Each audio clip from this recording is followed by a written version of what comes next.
unas 2 millas llevaría andadas Rocinante desde que su dueño le soltara las riendas dejándole elegir camino, cuando descubrió Don Quijote un grande tropel de gente que, como después se supo, eran unos mercaderes toledanos que iban a comprar seda a Murcia. Eran 6 y venían con sus quitasoles, con otros 4 criados a caballo y 3 mozos de mulas a pie.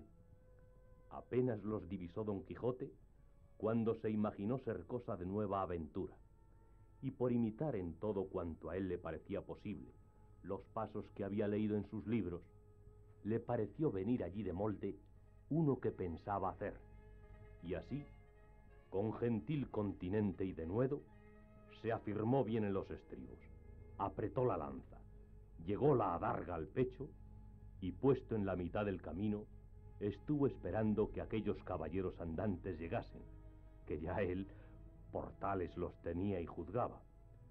Y cuando llegaron a trecho que se pudieron ver y oír, levantó Don Quijote la voz y con ademán arrogante dijo: todo el mundo se tenga.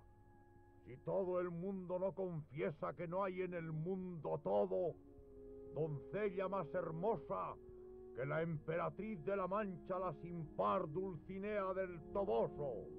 Paráronse los mercaderes al son de estas razones y a ver la extraña figura del que las decía, y por la figura y por las razones luego echaron de ver la locura de su dueño, mas quisieron ver despacio en qué paraba aquella confesión que se les pedía, y uno de ellos, que era un poco burlón y muy mucho discreto, le dijo: Señor caballero, nosotros no conocemos quién sea esa buena señora que decís. Mostrádnosla, que si ella fuere de tanta hermosura como significáis, de buena gana y sin apremio alguno, confesaremos la verdad que por parte vuestra nos es pedida. Si os la mostrara, ¿qué hiciérades vosotros en confesar una verdad tan notoria? La importancia está en que sin verla, lo habéis de creer, confesar, afirmar, jurar y defender. Donde no, conmigo sois en batalla, gente descomunal y soberbia. Que ahora vengáis uno a uno, como pide la orden de caballería, ahora todos juntos, como es costumbre y mala usanza de los de vuestra ralea. Aquí os aguardo y espero, confiado en la razón que de mi parte tengo. Señor caballero, suplico a vuestra merced en nombre de todos estos príncipes que aquí estamos, que porque no encarguemos nuestras conciencias confesando una cosa por nosotros jamás vista ni oída, y más siendo tan en perjuicio de las emperatrices y reinas de la Alcarria y Extremadura, que vuestra merced sea servido de mostrarnos algún retrato de esa señora, aunque sea tamaño como un grano de trigo, que por el hilo se sacará el ovillo y quedaremos con esto satisfechos y seguros, y vuestra merced quedará contento y pagado. Y aun creo que estamos ya tan de su parte, que aunque su retrato nos muestre que es tuerta de un ojo, y que del otro le emana bermellón y piedra azufre, con todo eso, por complacer a vuestra merced, diremos en su favor todo lo que quisiere. No le mana, canalla infame. No le mana, digo, eso que decís, sino ámbar y algalia entre algodones. Y no es tuerta ni corcovada, sino más derecha que un uso de Guadarrama. Pero vosotros pagaréis la grande blasfemia que habéis dicho contra tamaña verdad como es la de mi señora. Y en diciendo esto, arremetió con la lanza contra el que lo había dicho, con tanta furia y enojo, que si la buena suerte no hiciera que en la mitad del camino tropezara y cayera Rocinante, lo pasara mal el atrevido mercader. Cayó Rocinante y fue rodando su amo una buena pieza por el campo, y queriéndose levantar, jamás pudo. Tal embarazo le causaban la lanza, adarga espuelas y celada, con el peso de las antiguas armas. Y entre tanto que pugnaba por levantarse y no podía, estaba diciendo: ¡Non fuyáis, gente cobarde, gente cautiva, atended, que no por culpa mía, sino de mi caballo, estoy aquí tendido. Un mozo de mulas de los que allí venían, que no debía de ser muy bien intencionado, oyendo decir al pobre caído tantas arrogancias, no lo pudo sufrir sin darle la respuesta en las costillas. Y llegándose a él, tomó la lanza y después de haberla hecho pedazos, con uno de ellos comenzó a dar a nuestro Don Quijote tantos palos, que a despecho y pesar de sus armas, le molió como cibera. Cansóse el mozo, y los mercaderes siguieron su camino, llevando que contar en todo él del pobre apaleado.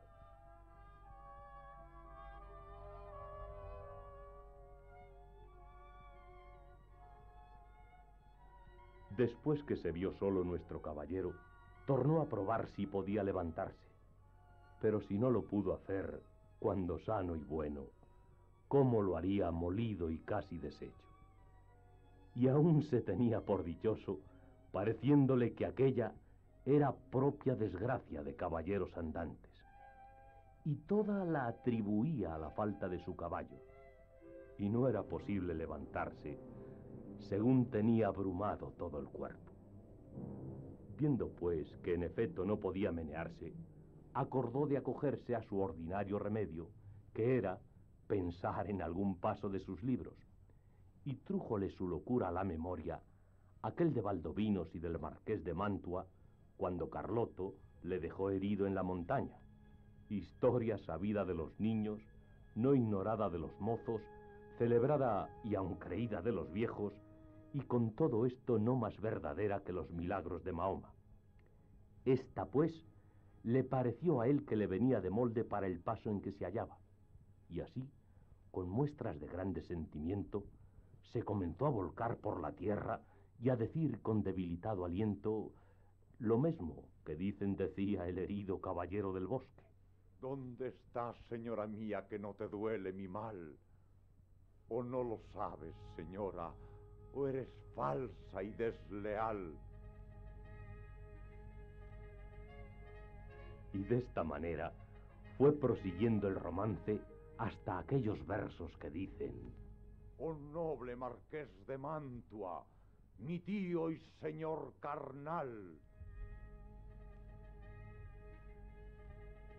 Y quiso la suerte que cuando llegó a este verso, acertó a pasar por allí un labrador de su mismo lugar y vecino suyo, que venía de llevar una carga de trigo al molino, el cual, viendo a aquel hombre allí tendido, se llegó a él y le preguntó que quién era y qué mal sentía que tan tristemente se quejaba. Don Quijote creyó sin duda que aquel era el Marqués de Mantua, su tío, y así no le respondió otra cosa, sino fue proseguir en su romance, donde le daba cuenta de su desgracia y de los amores del hijo de Emperante con su esposa, todo de la misma manera que el romance lo canta. El labrador estaba admirado oyendo aquellos disparates, y quitándole la visera, que ya estaba hecha a pedazos de los palos, le limpió el rostro que le tenía cubierto de polvo, y apenas le hubo limpiado, cuando le conoció y le dijo: Señor Quijana, ¿quién ha puesto a vuestra merced esta suerte? Pero él seguía con su romance a cuanto le preguntaba. Viendo esto el buen hombre, lo mejor que pudo, le quitó el peto y espaldar para ver si tenía alguna herida, pero no vio sangre ni señal alguna. Procuró levantarle del suelo, y no con poco trabajo le subió sobre su jumento, por parecer caballería más sosegada. Recogió las armas hasta las astillas de la lanza, lióla sobre Rocinante, al cual tomó de la rienda y del cabestro al asno, y se encaminó hacia su pueblo, bien pensativo de oír los disparates que Don Quijote decía. Y no menos iba Don Quijote, que de puro molido y quebrantado no se podía tener sobre el borrico, y de cuando en cuando daba unos suspiros que los ponía en el cielo. De modo que de nuevo obligó a que el labrador le preguntase, le dijese qué mal sentía. Y no parece sino que el diablo le traía a la memoria los cuentos acomodados a sus sucesos, porque en aquel punto, olvidándose de Valdovinos, se acordó del moro Abindarráez cuando el alcaide de Antequera, Rodrigo de Narváez, le prendió y llevó cautivo a su alcaidía. De suerte que cuando el labrador le volvió a preguntar que cómo estaba y qué sentía, le respondió las mismas palabras y razones que el cautivo Abencerraje respondía a Rodrigo de Narváez. Sepa vuestra merced, señor don Rodrigo de Narváez, que esta hermosa jarifa que he dicho es ahora la linda Dulcinea del Toboso, por quien yo he hecho, hago y haré los más famosos hechos de caballerías que se han visto, vean ni verán en el mundo. Mire vuestra merced, señor, pecador de mí, que yo no soy don Rodrigo de Narváez, ni el marqués de Mantua, sino Pedro Alonso, su vecino, ni vuestra merced es Valdovinos, ni Abindarráez, sino el honrado hidalgo del señor Quijana. Yo sé quién soy y sé que puedo ser no solo los que he dicho, sino todos los 12 pares de Francia y aún todos los 9 de la fama. Pues a todas las hazañas que ellos todos juntos y cada uno por sí hicieron, se aventajarán las mías.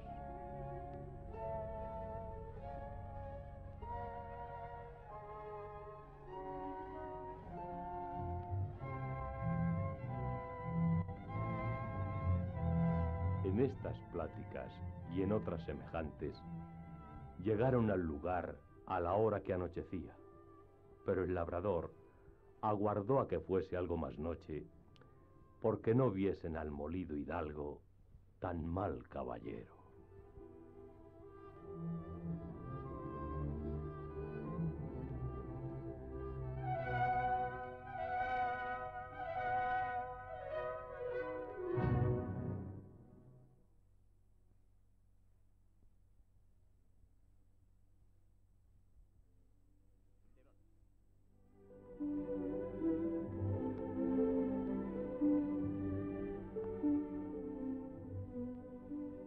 Aguardó Pedro Alonso a que cayera la noche, y llegada pues la hora que le pareció, entró en el pueblo y en la casa de Don Quijote, la cual halló toda alborotada.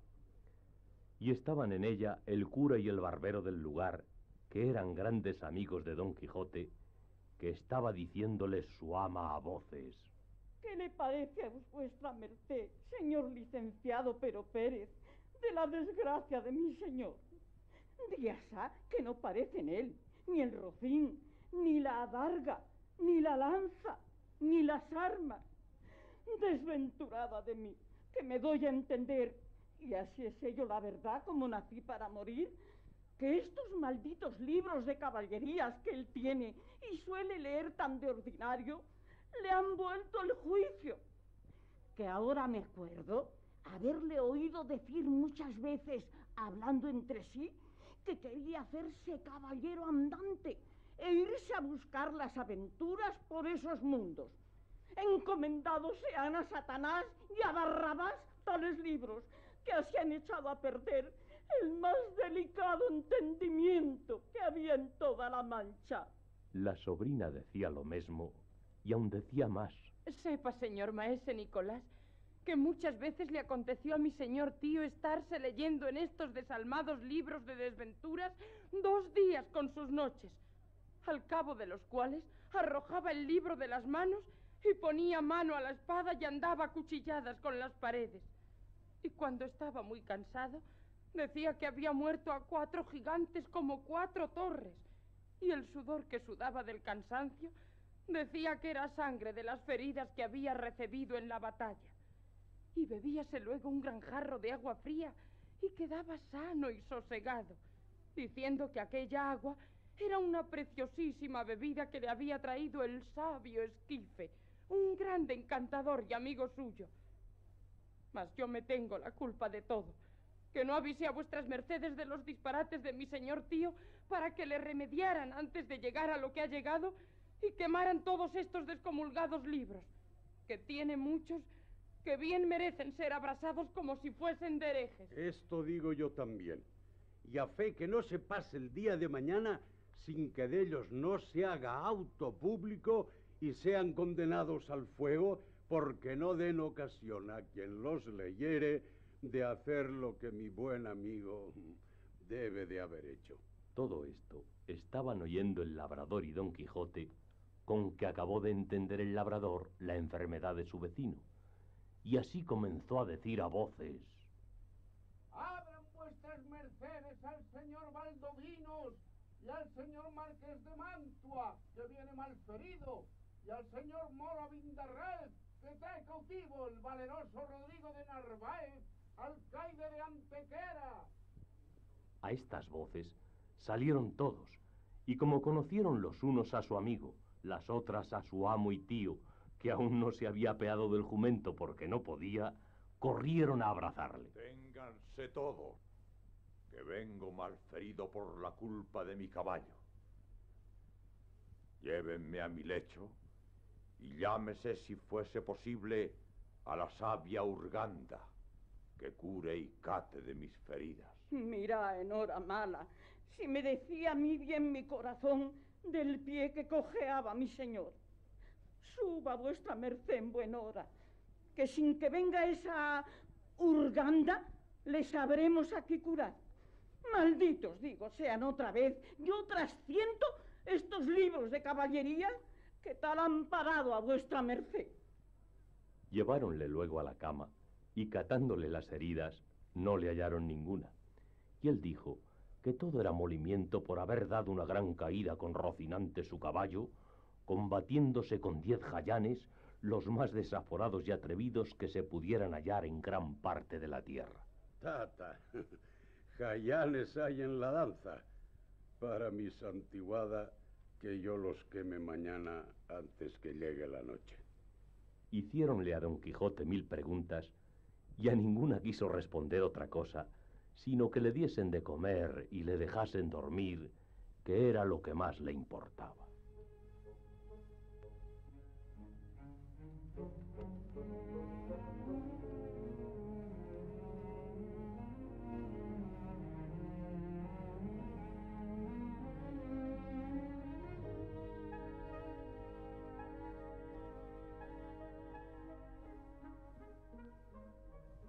Hízose así, y el cura se informó muy a la larga del labrador, del modo que había hallado a Don Quijote. Él se lo contó todo, con los disparates que al hallarle y al traerle había dicho, que fue poner más deseo en el licenciado de hacer lo que otro día hizo, que fue llamar a su amigo el barbero maese Nicolás, con el cual se vino a casa de Don Quijote.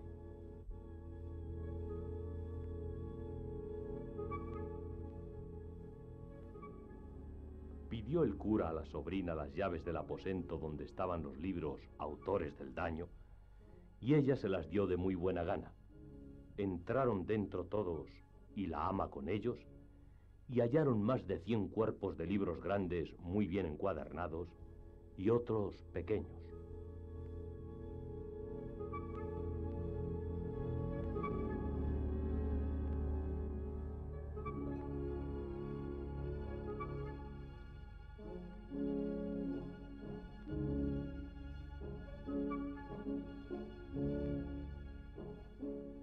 Y así como el ama los vio, volvióse a salir del aposento con gran priesa, y tornó luego con una escudilla de agua bendita y un hisopo, y dijo: Tome vuestra merced, señor licenciado, rocíe este aposento, no esté aquí algún encantador de los muchos que tienen estos libros, y nos encanten en pena de la que les queremos dar echándoles del mundo. Causó risa al licenciado la simplicidad del ama, y mandó al barbero que le fuese dando de aquellos libros uno a uno para ver de qué trataban, pues podía ser hallar algunos que no mereciesen castigo de fuego. No, no hay que perdonar a ninguno, porque todos han sido los dañadores. Mejor será arrojarlos por la ventana al patio y hacer un rimero de ellos y pegarles fuego.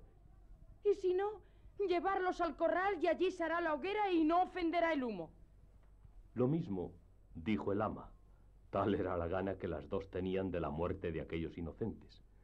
Mas el cura no vino en ello sin primero leer siquiera los títulos. Y el primero que maese Nicolás le dio en las manos fue Los 4 de Amadís de Gaula. Y dijo el cura: Parece cosa de misterio esta, porque, según he oído decir, este libro fue el primero de caballerías que se imprimió en España, y todos los demás han tomado principio y origen de este.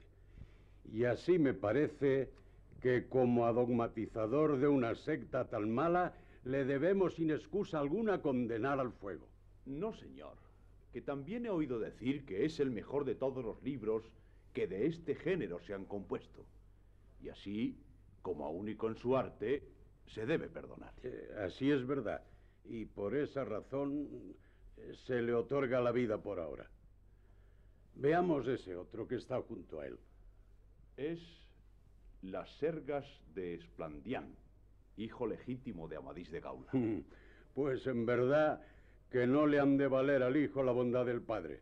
Tomad, señor ama, abrid esa ventana y echadle al corral y dé principio al montón de la hoguera que se ha de hacer. Hízolo así el ama con mucho contento, y el bueno de Esplandián fue volando al corral, esperando con toda paciencia el fuego que le amenazaba. Adelante. Este que viene es Amadís de Grecia. Y aun todos los de este lado, a lo que creo, son del mismo linaje de Amadís. Pues vayan todos al corral, que a trueco de quemar a la reina Pintiquiniestra y al pastor Darinel y a sus églogas y a las endiabladas y revueltas razones de su autor, quemara con ellos al padre que me engendró si anduviera en figura de caballero andante. De ese parecer soy yo. Y aún yo. Pues así es, vengan, y al corral con ellos.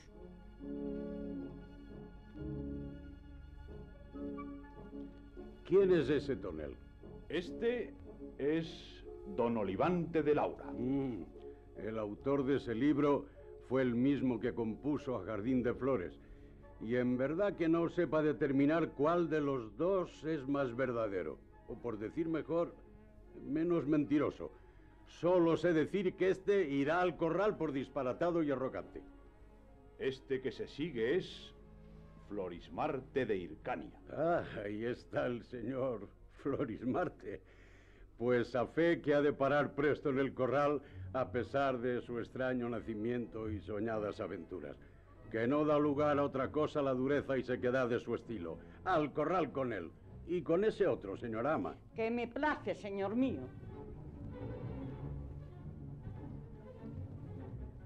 Este es El Caballero Platir. Antiguo libro es ese, y no hallo en él cosa que merezca venia. Acompañe a los demás sin replicar. Abrióse otro libro y vieron que tenía por título El Caballero de la Cruz. Por nombre tan santo como este libro tiene, se podía perdonar su ignorancia, mas también se suele decir, tras la cruz está el diablo. Vaya al fuego. Estando en esto, comenzó a dar voces Don Quijote diciendo: Aquí, valerosos caballeros, aquí es menester mostrar la fuerza de vuestros valerosos brazos, que los cortesanos llevan lo mejor del torneo. Cuando llegaron a Don Quijote, ya él estaba levantado de la cama y proseguía en sus voces y en sus desatinos, dando cuchilladas y reveses a todas partes, estando tan despierto como si nunca hubiera dormido. Abrazáronse con él y por fuerza le volvieron al lecho. Y después que hubo sosegado un poco, volviéndose a hablar con el cura, le dijo: Por cierto, señor arzobispo Turpín, que es gran mengua de los que nos llamamos 12 pares, dejar tan sin más ni más llenar la victoria de este torneo a los caballeros cortesanos, habiendo nosotros los aventureros ganado el prez en los 3 días antecedentes. Calle vuestra merced, señor compadre, que Dios será servido que la suerte se mude y que lo que hoy se pierde se gane mañana. Y atienda vuestra merced a su salud por ahora, que me parece que debe de estar demasiadamente cansado, si ya no es que está mal ferido. Ferido no, pero molido y quebrantado. No hay duda en ello, porque aquel bastardo de don Roldán me ha molido a palos con el tronco de una encina, y todo de envidia, porque ve que yo solo soy el opuesto de sus valentías. Mas no me llamaría yo Reinaldos de Montalbán si en levantándome de este lecho no me lo pagare a pesar de todos sus encantamentos. Y por ahora, tráiganme de llantar, que sé que es lo que más me hará al caso, y quédese lo del vengarme a mi cargo.